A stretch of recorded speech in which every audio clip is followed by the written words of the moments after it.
Hey everyone, welcome to another episode of Trading Bitcoin with your host Tone Vase. How we doing on the audio? Try not to speak too loud, but yeah, I think I'm set. Cool. All right. You guys will let me know in the chat if it's not. And probably gonna go straight to the charts. I am currently in Kiev, Ukraine. Got my tea.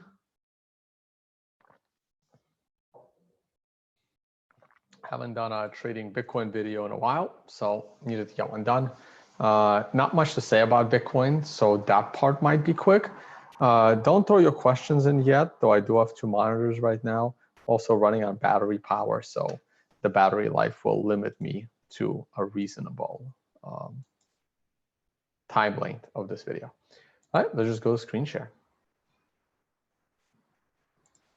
We're gonna start here. So like I said, I'm currently in Ukraine. Not really. I like coming to Kiev. I just like it here. Nothing really going on. Might be moving here one of these days. We'll see. Hey guys, you have to go and read this article. It's in the video description. It was written in February of 2015 by me, and it was written in Cointelegraph, explaining how I define a trend change. And based on my definition of a trend change, Bitcoin is almost at a trend change from bear to bull. I've been talking about it for a while now, but I'll talk about it some more. Okay, so the week is ending today. So we can almost assume that, this is the monthly look. We can almost assume that the week will close pretty much how it looks right now, right? We only have about 5 hours to go. I'm not expecting much to be different between now and a few hours from now. So we can now anticipate the closing of this candle.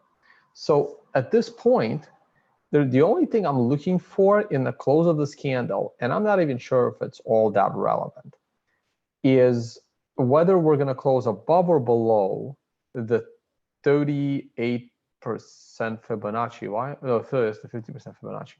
Oh, because my Fibonacci lines are on the left. Maybe I can move them to the right. How do you do that? Coordinates, visibility. No, style. It's got to be in style. Levels left. Here we go. So it should be right. And above. There we go. Okay, that's probably better because I never pull my chart all the way to the right anyway. So let's leave it this way for now. So I don't find the 50% Fibonacci level all that. Oh, Tyler is going to join us. What a surprise. And I just started. Should probably turn on my audio so I can hear him. I can't hear you yet, Tyler. And we're gonna screen share.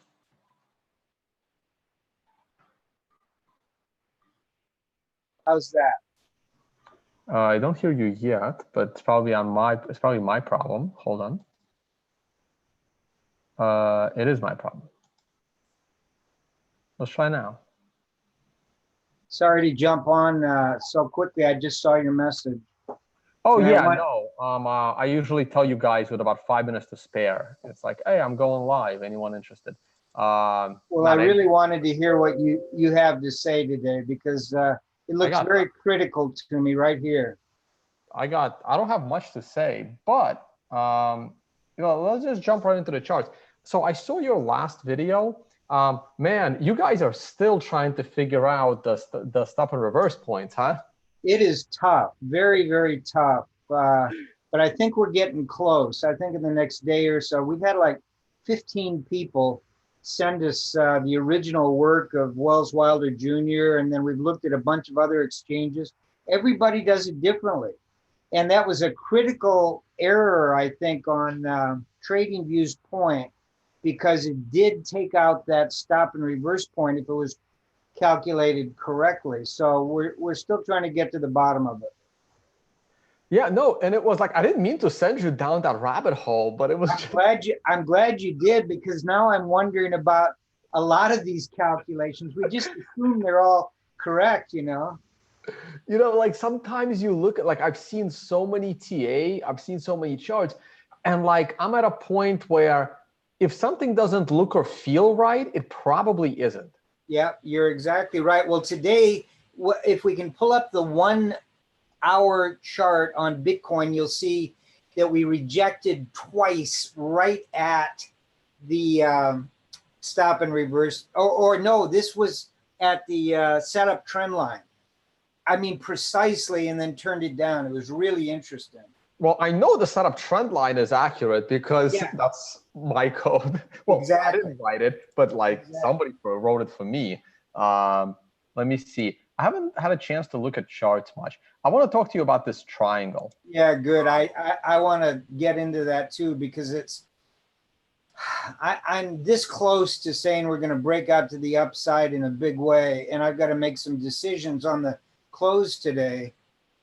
So I'm really interested to hear your analysis. Yeah, Tyler. So here's you sure you meant the 1 hour chart or the 4 hour chart? 1 hour chart. No, the 1 hour chart.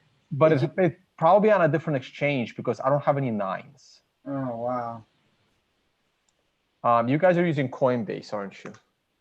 Yeah, I think so. I thought, I'll have to pull it up. Well, let's try. I got it. Yeah, that 3 and the 4 candle came right up to a setup trend line, but didn't take it out. I don't know. Not on Coinbase, so I'm not sure what exchange you guys are using. Okay, I'll try to find it. My man, you got this enormous deferred 13. I'm with you though. It looks like it wants to break out and force me to be a bull by admitting that we're in a bull market. But I have to meet my criteria first, and it's getting close, but hasn't gotten there yet. Yeah. Okay. I'm gonna go back to Bitstamp, which is where my drawings are. Okay, so now that I'm screen sharing, so I did watch your last video, but I kind of fell asleep because I was in the airplane, so I have to watch like the second half of it one more time. But I kind of get the point because Bitcoin hasn't been moving. So from a weekly scale, not this weekly scale, but this weekly scale, on a weekly scale, the only thing for me is whether we close above or below the 50% Fibonacci line. And I don't find the 50% Fibonacci line all that important. Like, it's just not important to me. Like, it doesn't matter to me that we recovered 50% of what we've fallen. It's just, it's the 38 and it's the 62. Those are the two that I care about. I don't really care about the 50. And this candle kind of puts you in the middle of nowhere, because you're in the middle of the shadow from the reversal candle, but it's a green 4 saying, hey, you can have 5 more weeks of upside. And the thing is, you can have 5 more weeks of upside and still be under 14,000, because it's just how it's set up. So you can have 5 more weeks of upwards closings and still not go to a new swing high. Though I doubt that's going to happen. Either we're going to break above 14,000 if we go to a third 9 in a row, or we are going to go back down. And right now, for me, it's impossible to tell. Now, the daily chart is, I'm going to zoom in on this, but the daily chart is fully bullish. The current TD count is neutral, telling you to be in cash, which makes sense because as you zoom in, and it's funny, I drew this triangle, and as I was drawing it, I even said it, this is not really a triangle, it has the spirit of a triangle. And then people in the comments are like screaming, that's not a triangle, that's not a triangle, you only have 1 point at the bottom. Yes, I'm aware of this, but it's still a triangle because it looks like a triangle. We're getting, there was this one lower low, And now all we're getting is, lower highs and higher lows. So I can adjust it to maybe this, and then I can bring this over, and I can maybe start my triangle. Either way, it's gonna, it's not gonna be perfect. Right. I can start it like here, and I can move this over to there. Like either way, it's not very good, no matter how I draw this thing. But the point is, you are continuing to make lower highs, and you're continuing to make higher lows, and I keep moving this box over. And I almost want to move it to here now, right? Because if we break, and this no trade zone is now tightening, but I still want to break the setup trend line on a 4-hour, even though the setup trend line on a 4-hour is not that important. It really isn't. So like it's staying near the top of this triangle, which means it's more likely to break out to the upside. But like you have to wait. I need at least another clean close over $12,000. Yeah. And by clean, I mean end of day clean. Right. Or end of week, even better. But end of week is better, but it's not even about end of day, right? Like if it happens to rise $400 in the last hour of trading for the day, that doesn't count. Like I needed to kind of, spend a day above 12,000. right. And the big thing on this chart to me is the 50 moving average moving down. We've just had a cross with the 30. I think that's the 30 going back above the 50, but the 50 is, is still headed lower. So to me, that's all kind of neutral, and it's all kind of flat right in here. I just found out what I was looking at. I was looking at the 30-minute chart, and I usually don't pull that up until I really start doing a lot of detail work. But on the 30-minute, you'll see that we come right up on. Oh yeah, there it is. The 5 and the 6, and then rejected. But again, look at the precision on that thing. It's just scary. I know, and this line doesn't move. It's just there. Exactly. And now we've got the 7 and the 8 to drop below it, so we're going to get a 9 probably below, unless it really takes off here. And all the moving averages are going parallel, basically. Just very strange action. Yeah. Did you see my tweet today about grayscale? Yeah, I did. Very interesting.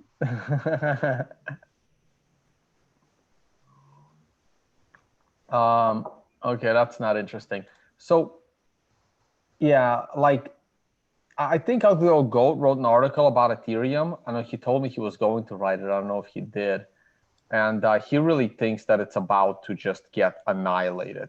And I have to agree, the chart looks horrendous. Yeah, that's the worst looking chart you can have after breaking down 1, 2, 3, 4, 5 times below that bottom red line. Actually, I'm not sure why I have Fibonacci's here, because they're kind of irrelevant at this point. So the Fibonacci should be gone.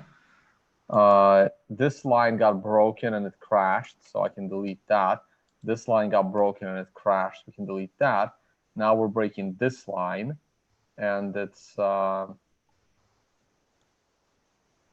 What's interesting is Ethereum is breaking out on an absolute basis.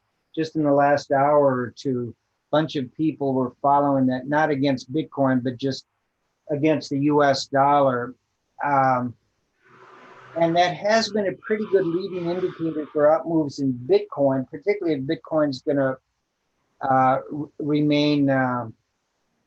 So we got a 9 on Ethereum. Right, we got a 9 on Ethereum weekly cash. I want to take a look at it on a daily scale. It's not a double 9, it's just a 9.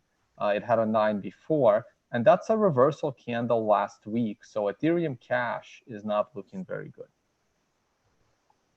But on a daily scale, It's in the middle of nowhere, so the daily is not helping you. Yep, you're right. Right. And Litecoin is also on a Litecoin versus dollar is also on a 9, and the 7 candle was a reversal candle. So I think those two in dollar terms are not looking good. And I saw your alerts today on both of those, which is really such a great service. I think you're going to get an awful lot of subscribers. Yeah, it's looking good. Once we automate it for global assets, it'll be great. What is this? This is gold. So, the gold is one of those things, right? Like, I'm with you, Tyler. Like, you have to, from a technical analysis perspective, you have to be long gold. And this is the difference between an opinion and a trade. And it's so hard to explain this to people. Like, here's an example, right? Like, for example, if I was trading retirement accounts like you, I would be long stock market, like all into the stock market based on X% of a portfolio. I would be long the stock market and happy about it. When it comes to gold, I would also be long gold, but I would not be happy about it. Like, I have to be long because the TA tells me to be long. But fundamentally, I'm not, it's kind of like Bitcoin, right? Like, the TA can tell you to be long, and the TA did tell me to be long, but I ranked fundamentals over TA a little bit, so I didn't really go long. The gold TA is cleaner than Bitcoin's TA, the way it broke out. So you have to be long gold in a portfolio, but from a fundamental perspective, I think it's a bad idea. But technicals are telling me I have to take the trade. Yeah, I'm with you 100%. I keep talking about, if this is a bull trap, it's one of the best ones of all times. We're going on to the third week above that blue line, which goes back 5 years. And look at the sequential, even your sequential, you've got the 730 and 50. That's perfection, folks. It doesn't get any better than that. And all accelerating up. Now, we had a big down day because the dollar soared because of the employment report, but it did no damage to the technical picture. If we were on an 8 or a 9 up there, I'd be really worried. But we're just on a 5 and a 6. We didn't even get back to the blue line. It looks very, very bullish to me.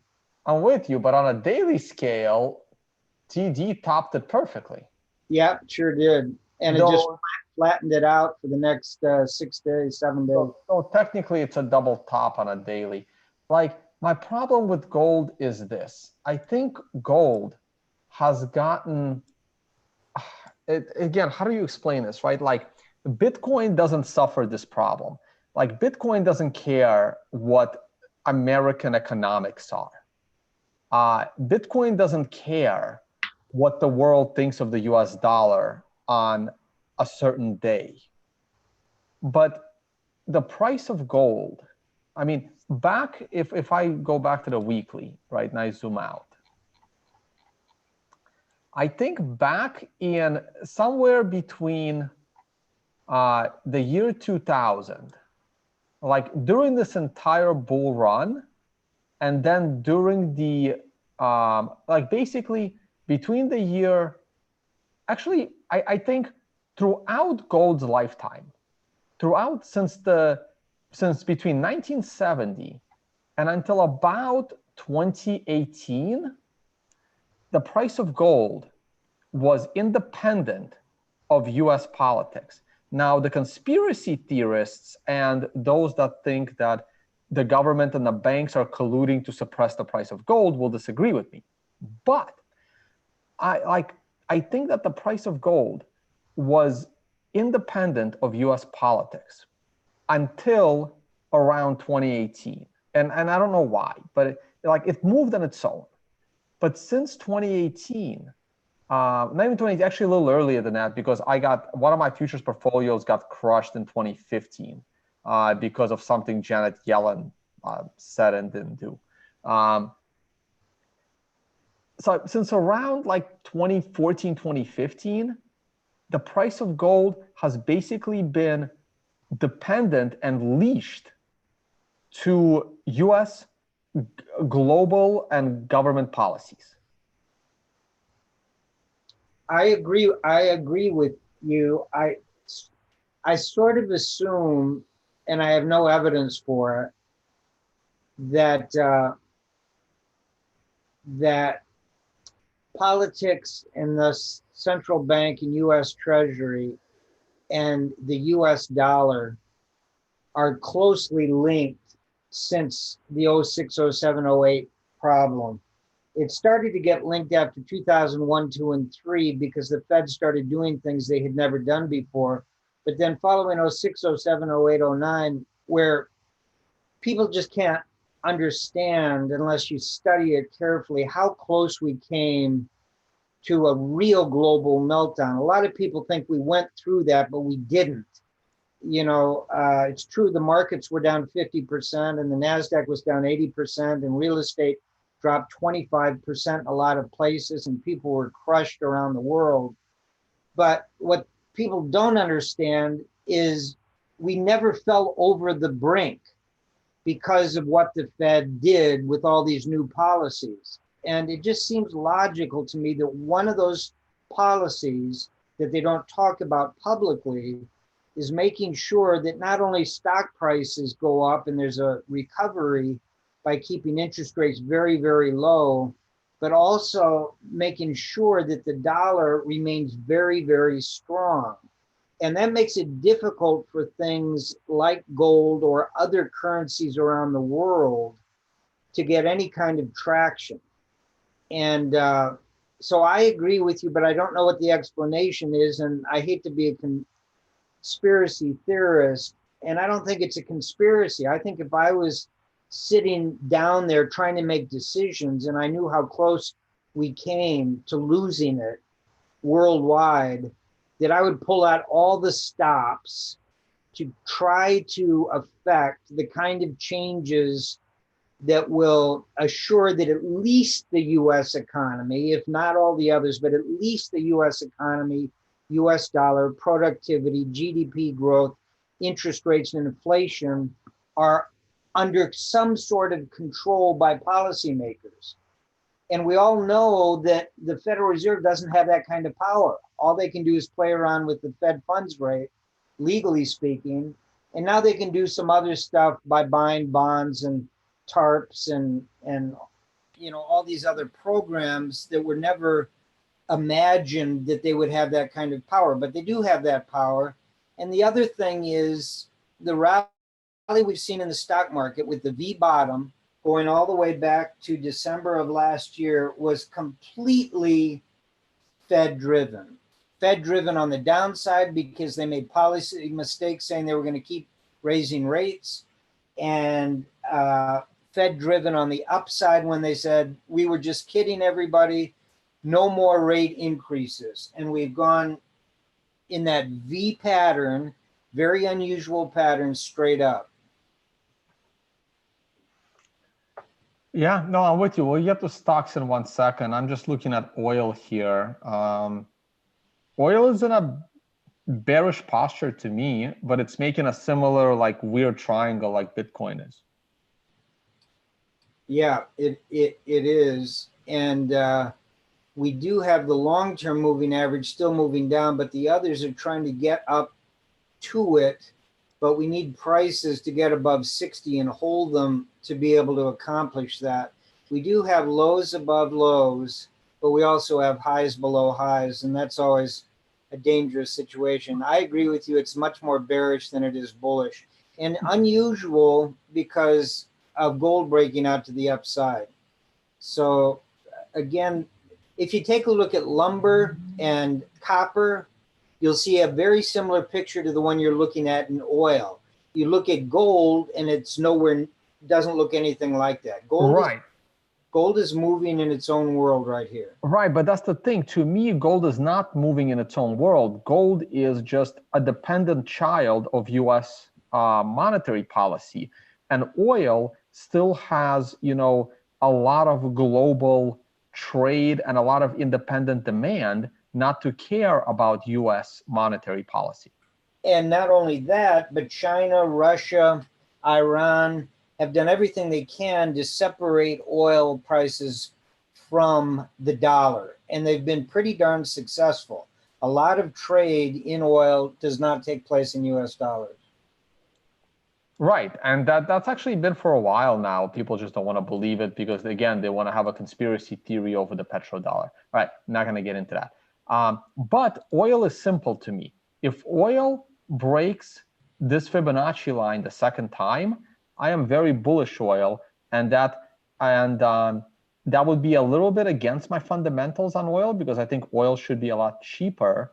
But unlike the gold trade, I would be long oil and happy about being long oil. Right now, I would be long gold, not happy about it. And in stock market, I would be long and happy about it. And speaking of which, choosing a side, here's a really good question in the live chat, because I'm going to have a very weird answer. So maybe I'll let Tyler answer first. And this is not easy.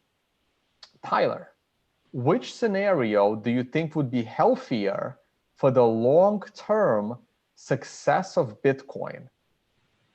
Turn back now before new all-time high and crash 80%, or have a run up to 100,000 and then crash 80%?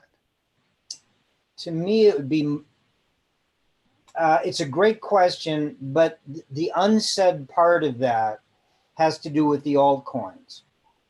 I think it would be much healthier for us to go back down below 6,000, 5,000, 4,000, 3,000, and I would sleep a little better if we got down to 1,000. And if we did, I am certain, I can't guarantee it, nobody can, but I am certain that it would decimate the alt world. And I firmly believe that that is what is necessary for Bitcoin to take its place in the macroeconomic picture in terms of acceptance and huge adoption across institutions as well as governments and banks. As long as all this other stuff there, that's not going to take place. But the question was, would it be better to do that now or to do that later? Well, the problem is, if it does it right now, meaning go up first to 20,000, 30,000, 50,000, some number, I'm afraid it's going to carry an awful lot of altcoins with it. And therefore, we're going to lose 5 years, maybe 10 years when it comes down the next time. Because that will be another hyperwave-ish situation where it will go up steeper and steeper because of FOMO, which means it'll run out of gas at somewhere and come back because there won't be the adoption. So that's my answer. My answer is I would prefer to have it happen now, get it over with, get to the halving, knock all the altcoins down so we've got 75, 80, 85, 90% Bitcoin dominance. And yeah, there will be 10, 20, 30 others still hanging around by their fingernails, but that's fine. Just get rid of the other 3,000. And then I think we've got a clear runway. And I think we can go up very quickly, and we don't need to come down if we do it that way. If we do it now, go up now, I'm afraid my feeling is that we're going to have to come down again and go through this whole mess one more time. So I agree completely. See, this is what happens when Tyler answers the questions first. I agree completely, though I will also add for my personal portfolio, it would be great if we went up to 100,000. But the one thing that I believe, let me go back to screen share. For personal selfish reasons, I'd love to see it at 100,000. It also depends how we get to 100,000. If we get to 100,000, let's say in the next 12 months, that's dangerous. If we get to 100,000 from here over the next 5 years in the upside direction with 20% pullbacks along the way, that last more than a few days, that last a few weeks for 20% pullbacks, and then we make it to 100,000 by, let's say, the next halving, not this upcoming halving. And as Bitcoin is rising, altcoins continue to decrease against Bitcoin as it rises to 100,000. Now, altcoins will not die, unlike in a scenario if we drop down to 2K right now over the next 6 months. Altcoins will still be there, but they will start to lose their luster slowly. Also, I think that if Bitcoin did drop to $2,000 over the next 9 months, it would rise in a steady way.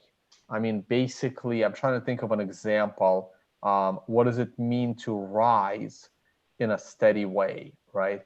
Am I back on screen share? I don't think so.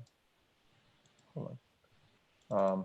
What does it mean to rise in a steady way? Well, maybe we can take a look at, say, Apple stock.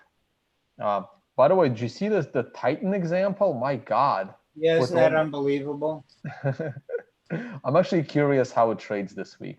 I've never seen all those nines come up within all these time frames. It was insane. So if I glance at, say, Apple stock, and let's go to our monthly chart. Let's zoom all the way out.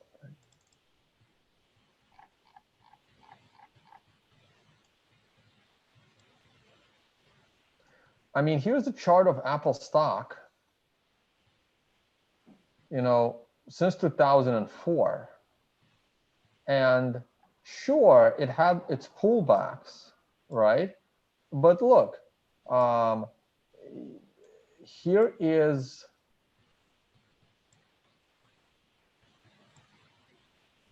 the dot-com bubble. It didn't really affect Apple. I guess it affected Apple. Yeah, from $5 down to $1, 80%. 80%, yeah. So it did fall. But after that, right? After the dot-com, but everything fell on the dot-com, right? Yeah. Everything. In 2008 financial crisis, Apple actually topped in 06. From $12 down to $7, so lost about 50%. And here it is in the 08 crisis, from 30 down to 11.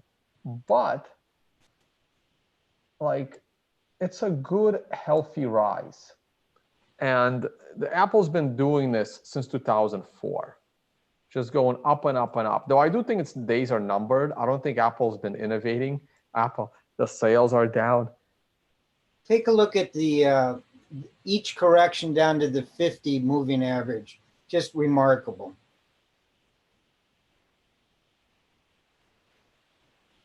Right. Yeah, the 50-month moving average has been godsend for Apple, apparently. Just over and over again. It's amazing. Right. And this is what you want. It's these, you still get these corrections. Here's a 40% correction. Here is a 33% correction. Here is a 45% correction. And they're very healthy for Apple, though I do think Apple is done. I haven't seen them innovate anything. And I think Apple could be in a little bit of trouble in the future. We can also look at Amazon stock, right? And this is what I want for Bitcoin. I want Bitcoin to no longer have 80% drops. And I think it's going to have another one. And the two scenarios presented, either it's going to drop 80% before the halving, or it's going to go all the way up to either 50,000 or 100,000 or 200,000, and then have an 80% drop. 80% drops are not healthy. 30 to 40% drops are okay. 20% drops are ideal. Now, I don't want Bitcoin to deal with any more 80% corrections. And the best way to do that is to destroy the altcoins with one more 80% drop before the upcoming halving.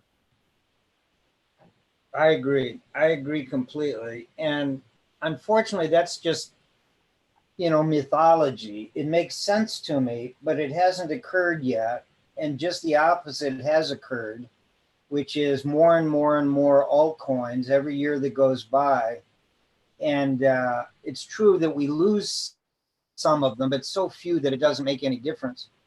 And, I love that metaphor of barnacles on a boat, but metaphors aren't true. They're just, conscious constructions that make some sort of logical sense because they're similar to other things that we see in nature or just naturally. So I can't swear on a Bible or pound the table saying that Bitcoin cannot take its rightful place in the international financial system carrying along all these altcoins. But I believe that, and it makes sense to me. But, I'm not going to stake my life or my clients' money on that having to happen. Therefore, I bought Bitcoin at the 6,000 to 6,800 level. I sold half of it at 8,800, but now I'm sitting on the fence about not only getting in heavier because of the technical picture, but adding the percentage. I'm thinking something along 30% of X, where we only want 20% of X again. And the way that would work in my mind is 30% of X, if it breaks out above the levels you were just talking about, and then taking it up as high as 60% of X, if we can get above the old highs of not the 20,000 highs, just the recent ones right around the $14,000 level. I would go very heavy above that level because I don't see any problem between that level and the 20,000 area. And quite frankly, I don't see a lot of trouble at the 20,000 area on a technical basis relative to the speed with which this has gone up without a correction. Now, as you say, that is not a healthy thing, but here's one way of looking at it as a healthy thing. Let's just assume we don't pull back even to 8,500, 7,500, 6,000, let alone 5,400 or 3,000. We don't do it. We break out to the upside and we get above 20,000. We run up to 30. My kind of target, if we get above 20, is not as high as most people, but it's in the 30 to 35 range. And then we drop 30%. Well, that only takes you back to the 20,000 old peak. And that to me would be unbelievably healthy. And I think if that all occurs, a lot of these alts are going to go with us. And therefore, either Bitcoin dominance will continue to grow because it will outpace all of them to the upside and finally squeeze them out because there's nobody interested in them in an up market, because Bitcoin will gather much more strength. If we did something like that, above 20, up to 30, 35, back down to 20, and then up to 75, 100, and then back down to 70, you could keep doing that for about ever, technically.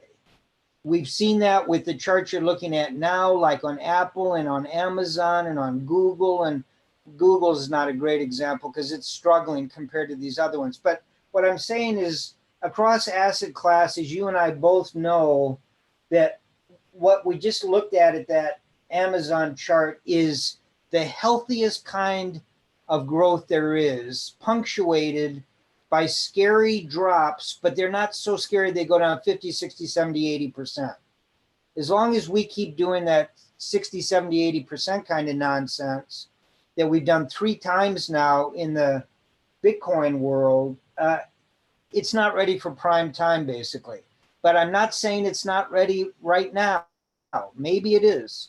and I have to try to make a decision on that. So. Yeah, Google looks like it's struggling, but when you zoom out, it's really not.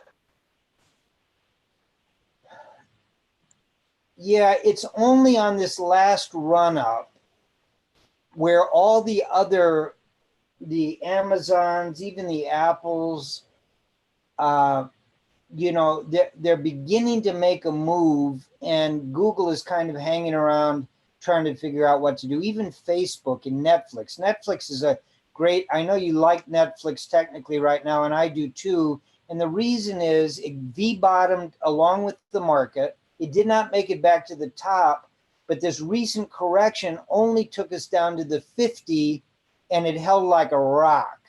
And now we're shooting up above it. Netflix is great. Netflix was great technically. Yeah. Not as good as Starbucks. I'm sure you saw that video. Yeah, that's unbelievable. There's some great looking stocks now. I looked through about 100 of them over the weekend, and it's just amazing how many are just flying way above what the market's doing and are technically already, you know, in their own world. That's a great sign for the overall market. Oh yeah, it's a great sign for Trump's re-election campaign too. Yeah, absolutely. And I'm curious how Uber finished the week. Oh yeah, look at that. Yeah, but that triangle was drawn on a daily scale. And Lyft, oh, didn't need to do that. Hey, Lyft might still give me a good entry. Okay. Yeah, let's talk about the general stock market. The week closed very strong. We had a new all-time high. We almost broke 3,000, 5 points shy, 4 points shy. I'm really curious how it opens in 15 minutes. Yeah. I'm anticipating another positive week here. News was fairly good over the weekend, and this market seems to mainly be moving on trade talks and Fed policy or Fed comments. And there's 100% chance, according to traders, of a July, at the end of July, the Open Market Committee is going to meet of a cut in interest rates. And I think the market's anticipating that. Yeah, but this is the same, like what happened on Friday, right? It's the same bullshit that was happening during the Trump election campaign, right? You have, oh my God, Trump's going to get elected, America's going to die. But he's good for business. So he's going to lower taxes. Why are you selling the stock market when Trump is the greatest thing to happen to private companies in a long time? Look, he like kicked China out. He kicked Huawei out. That's great for, you know, Apple and Google phones. And, you know, there aren't really that many US manufacturers other than that, right? So Trump is great for US companies. So this is what was baffling me when the market was correcting, because Trump was going to potentially get elected. This is the same thing, right? Oh my God, so many people have jobs. Let's sell the stock market.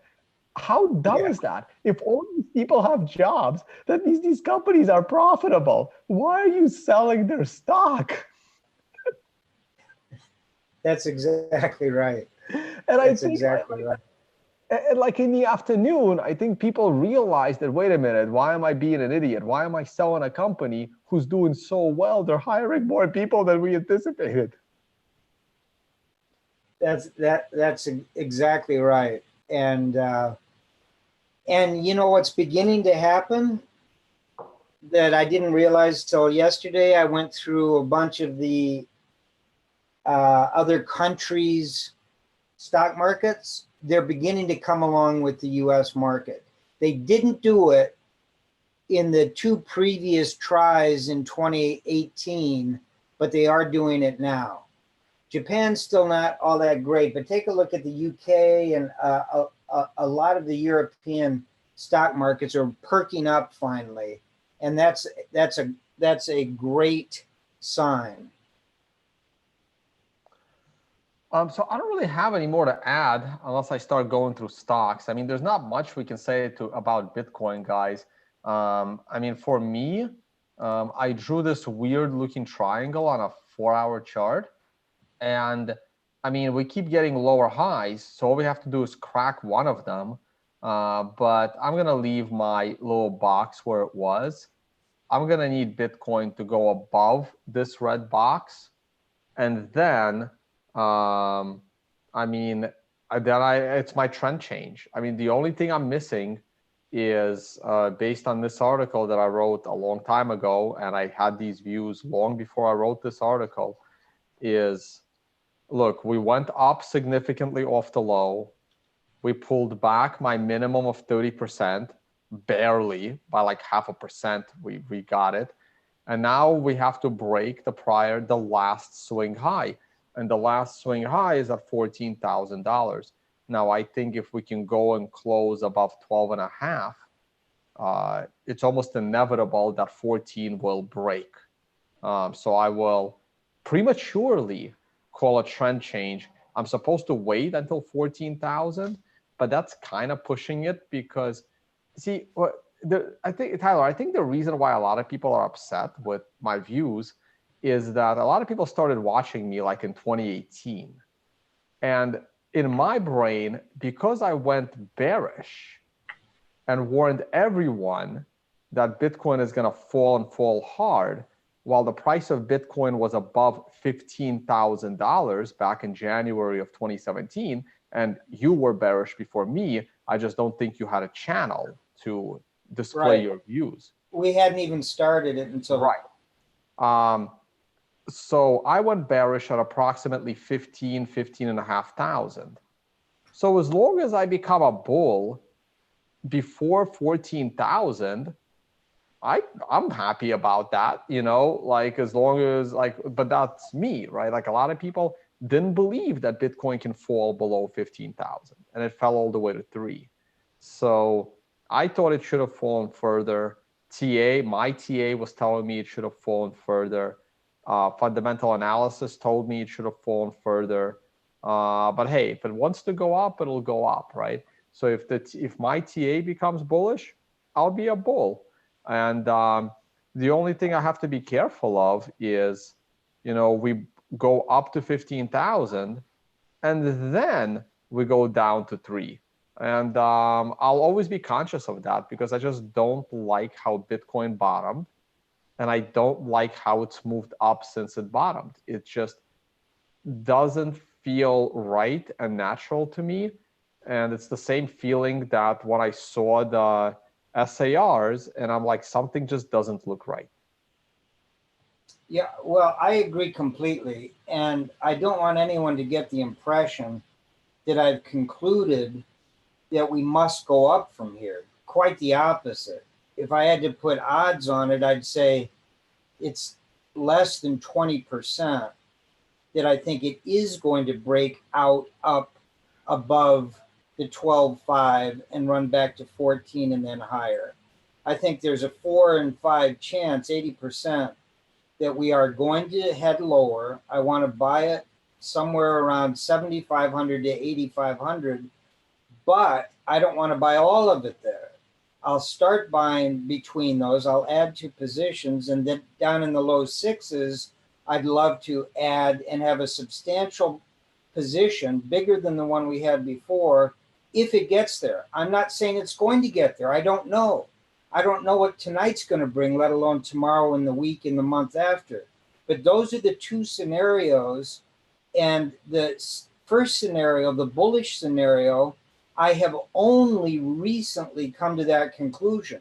I never thought it would get as high as it did on this run up. As you all know, I never thought we could get to 5,000 from that 3,000 low. Tone did. Tone thought we could get to 6,000. And then he backed off of it a little bit because it had such trouble in the low 4s, but then it did exactly what his TA told him. But when it cut through the 6,000 and my consensio turned positive, regardless of what I thought was going to happen because of hyperwave, I had to override that system based on what the market was actually doing. The market is king. The market tells you what it's doing. You never tell the market because you believe in something, you believe in a stock, you believe in an asset class, that this thing is almost divine. I want to hold it forever because it's going to do X or it's going to do Y. I think what Bitcoin proved to us by dropping from 20,000 down to 3 is hopefully people learn that it's simply another asset class and it can be measured and your decisions can be made on the basis of fundamental and technical analysis. But don't get married to any position. And Tone keeps saying that over and over again. There's always 3 options. One is it's going to go sideways, one is it's going to go up, and one is it's going to go down. And there's a bunch of different techniques to measure all those things. And probabilities begin to shift with every move of the market. So the most recent thing that I am thinking and realizing is we're staying up here too long for Bitcoin without a significant pullback. And that at first was demanding a pullback. Now it might be suggesting that it is so strong. The way Consensio shows it strong, the Kopit curve shows it strong, the ADX shows it strong. All the long-term indicators are saying, watch out, this thing is really powerful. So it needs to prove it now. That's my most recent take on it, but it's got to get up there from out of this consolidation it's in. And if it does, if it can get above 11.5 where it's struggling to do now, if it can get back to 12.5, remember, Tone, you and I had a little bit of a disagreement because I thought the 10,100 to 11,100 is a very important area. And all of the price action since we were under and then over all the way up to 14 has pulled all the recent action down between those 2 lines, 10,001 on the bottom and 11.1 on the top. Well, we're holding above 11.1, but just barely. We're at 11.5 right now. And over the last 72 hours, we've crept back down and peaked into the area below 11.1. So there's a war going on. And if it breaks to the upside, it's going to break big. But if it breaks to the downside, it's going to break even bigger in a faster way. So I hope I'm not coming across as changing my mind. It's just that the evidence isn't in yet which way it's going to go from right here, right now. Yeah, no, I'm actually with you on pretty much all of that. Hey, so how's Deutsche Bank still in business? Well, they barely are. I don't know if you saw all the information today on them. They're closing down operations all over the world. They're closing down trading desks all over the world. In fact, Bloomberg today had a big thing on it. That was their main headline, which says the #1 story on Bloomberg tonight is Deutsche Bank slashes 18,000 jobs in an $8.3 billion overhaul. So I have no idea why they're still in existence. I guess what they're doing is cutting back to the bone and then trying to rebuild something. So it tops on a 9 back in 2008, and it did nothing but go down since.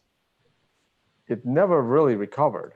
No, not at all. It's frightening. And it is now an $8 stock.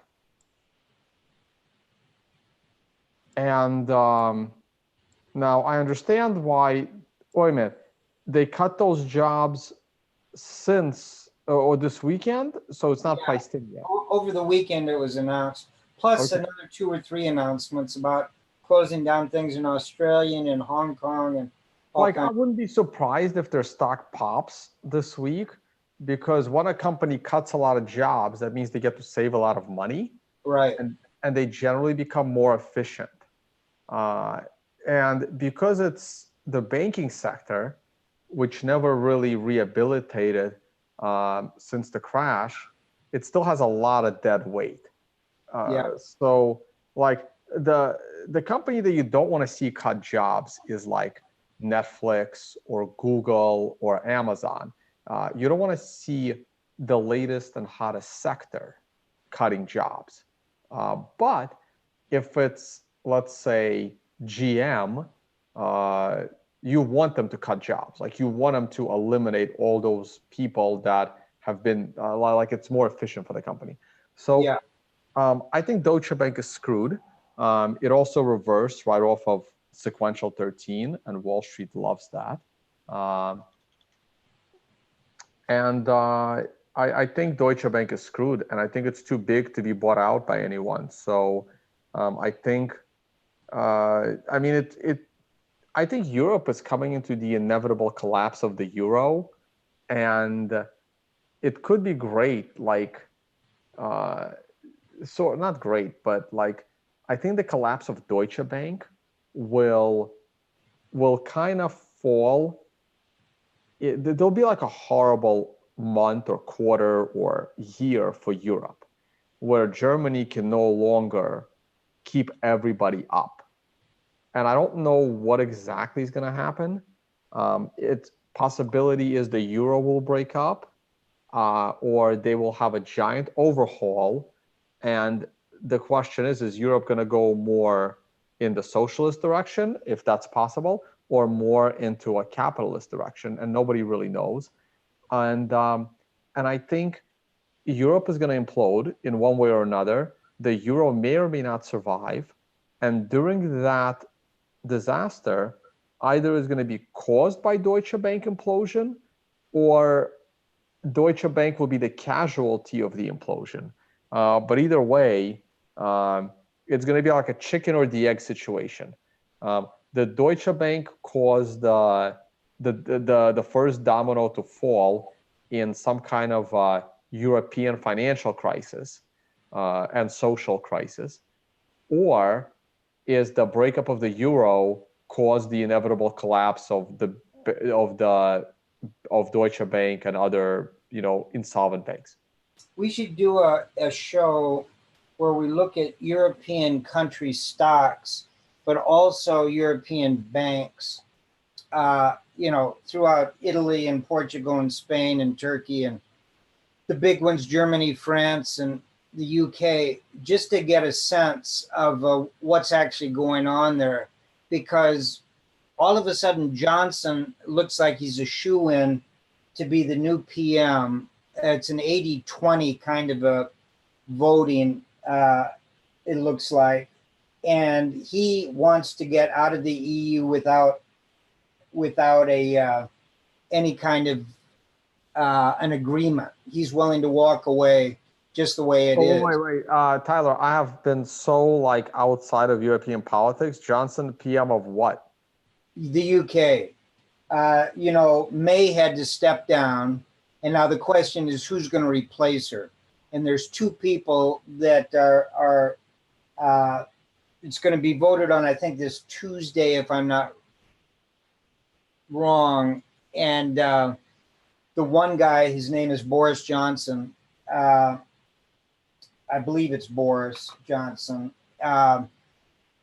is swamping the other one. It was about 50-50 not long ago, but Johnson's going to be the next PM. And I talked to some people when I was over in Amsterdam and Antwerp that are politically very savvy.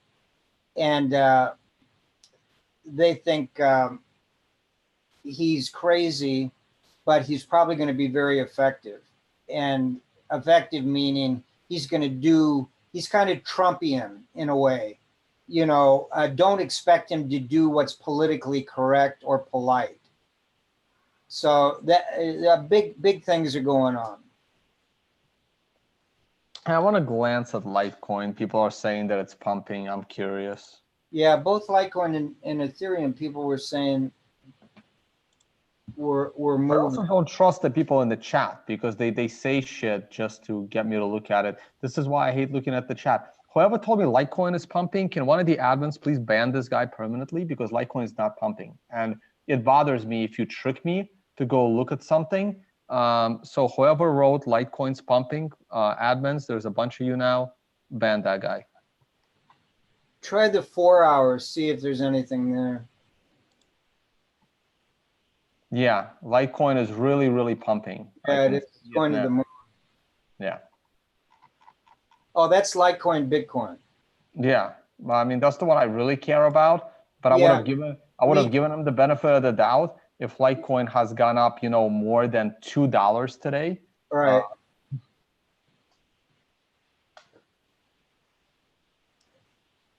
You might take a quick look at GE. You've got it over there on the right on your screen, Sure. about 3/4 of the way down. Only because it's like you were saying about Deutsche Bank. Here's one of the biggest companies in the world, and it is one of the scariest charts. If you go back, yeah, it's just this was one of the premier companies in the United States since the 1930s and 40s. And it's just dropped 2/3, dropped all the way down to $6. It is actually in a phase 7 of a hyperwave, which is calling for it to drop down to $1. But it shows that a company that's really big, very powerful, has great management, very little competition in a bunch of areas, gets lazy and fat and stupid. And then management changes when Jack Welch left, and it's been going down ever since. And so you can't get married with the name of the company. You've got to understand what's going on. And in this huge bull market of the last 10 years, all this thing that has done has gone down and down and down, just the way we just saw in Deutsche Bank, and which was one of the premier banks in the world not that long ago. So it's just another example of what how people have to be aware of not getting married to ideas about the name on the ticker, and just use the technical stuff, the technical tools, to determine, is it an uptrend or a downtrend? If it's in a downtrend, stay away from it or short it. And if it's in an uptrend, you want to be long it and stay with it as long as the trend is intact. And I will say that at the moment, I mean, GE, I would be long GE right now. I mean, it's gotten beaten up so much. And it did bottom out on a weekly 9. And then a daily scale, there were some a little while ago. I thought I liked it. And around that bottom, it was the way it reversed. Like, I'm bullish GE at the moment, not long term, but as a trade, it looks like it's ready to break out and probably hit the next moving average on a weekly scale, which, you know, it has some room. A number of us bought GE down in the 7s, and mainly off of the C13 and a bunch of other things, and the momentum indicators, just for a small trade from 9, we thought maybe up to $9 or $10. It actually went slightly higher than that and then pulled back. It's been going sideways ever since. And whenever that happens, it gives the opportunity for the moving averages to start going flat. And as Tone says, in the last 4 weeks, we have broken out slightly. And now we're getting a little bit of a cross taking place this week. We've got a long way to get up there to the long-term moving average, but that's a possibility. But again, the technicals tell all. You just have to look hard enough.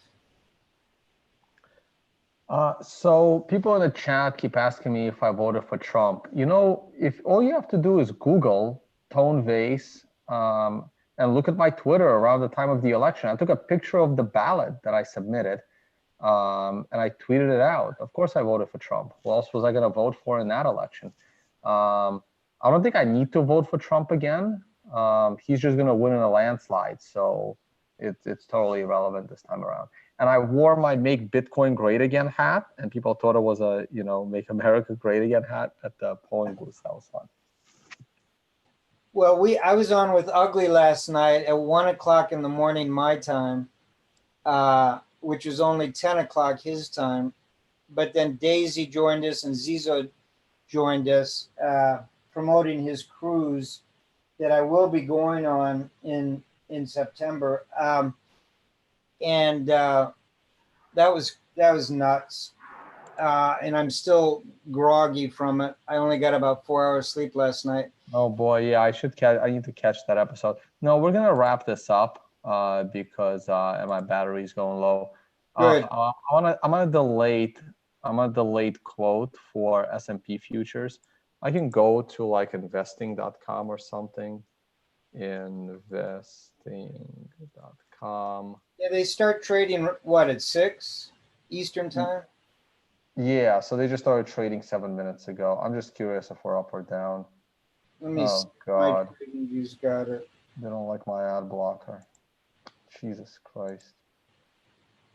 Where can I see the futures price? Yahoo?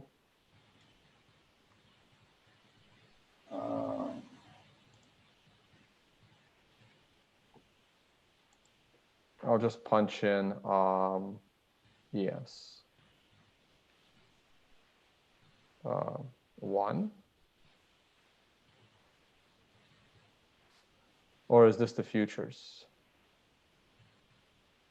Oh, come on. Are you really not going to give me S&P futures? Oh, boy.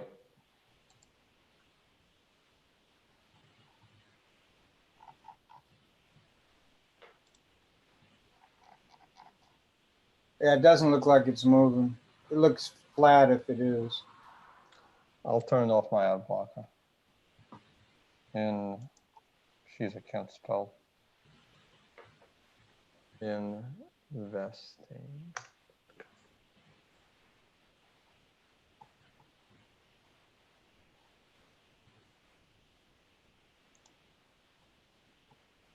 Yeah, no, I know how to turn it off.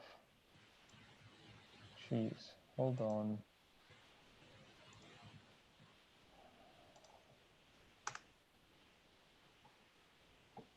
Yeah, I thought they started trading at 7, but No, they start trading at 6. 6, okay. It's been a long time since I followed the futures. We're flat. Yeah. Yeah, up 37 cents. So we're flat. Yeah, 87 now. But at least we're not down. That's always the important. Yeah, good. Yeah, looks good. Okay, real good. Thanks for having me. It's going to be a good week. All righty. All right, Tyler. Hey, get some rest, get some sleep, and I'm sure we'll join again on another show soon. Okay, real good. Thanks. Bye-bye. Bye, Tyler.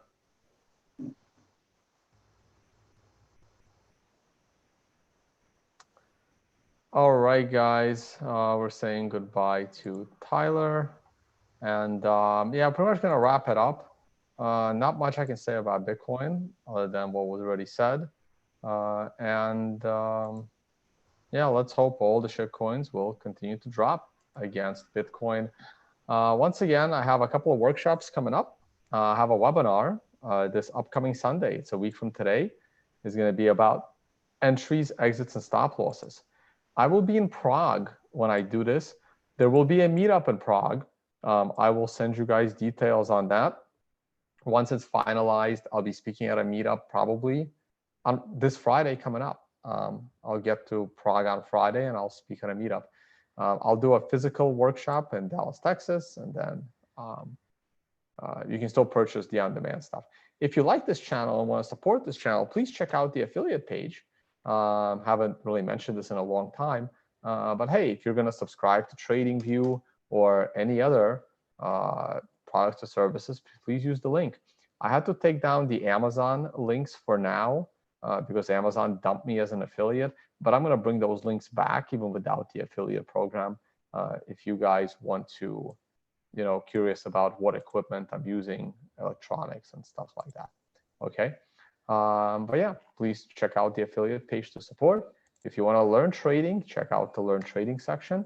We're slacking a little bit on keeping up with my public calendar, but we're going to fill that out once again.